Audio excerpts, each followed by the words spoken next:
What I'd like to talk about is there is a point in which there's a shift that happens for people. And I'm going to talk about that shift, and then I'm going to talk about what happens before and afterwards. And what that shift is when, usually at the beginning of so-called spiritual practice, people have to maintain a kind of vigilance, a kind of,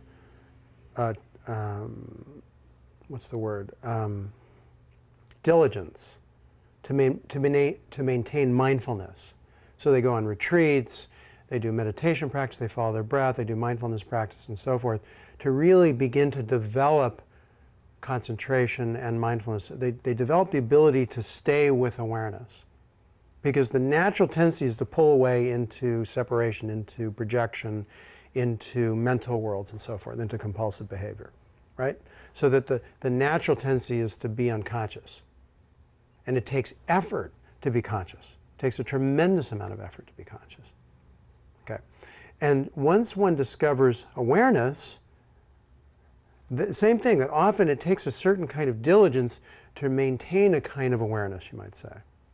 But then there comes a point in which there's a shift, and no one can tell you when that's going to happen. But I know when it happened for me, it was quite profound. And at that point, awareness is effortless. It's sort of the default setting. It becomes the default setting. And what takes effort is to be reactive, identified, and struggling with what is. That's like, that begins to realize, oh my God, that takes too much. Oh, it's too much. And so it becomes much easier to let go of the struggle with what is. It becomes completely obvious that that's what's happening. Prior to that, it's not obvious that that's what's happening. So there's that shift that takes place. You know, and I don't think anybody can tell anybody when that might happen for them. And I would call that the end of seeking. That I would describe as that stage I would call the end of seeking. The end of being identified with being a seeker. That's that. And then awareness is aware of itself, and that is it's running the show. When that happened for me, that was back in probably 88, 89, I would say that my personal life, my spiritual practice, and my work became one thing. Became one thing. And I was so, I had worked, I was such an intensely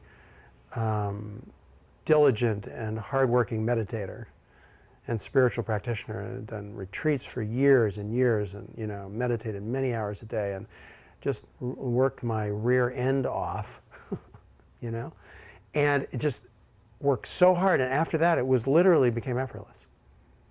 The process. There was still more human material to be revealed and purified, you might say, clarified. And there's no people's, what happens at that point depends on the person, how much still needs to move in their nervous system. But it will. It will. The healing will continue. But the awareness that one is awareness, that's always true. That's always obvious from that point on.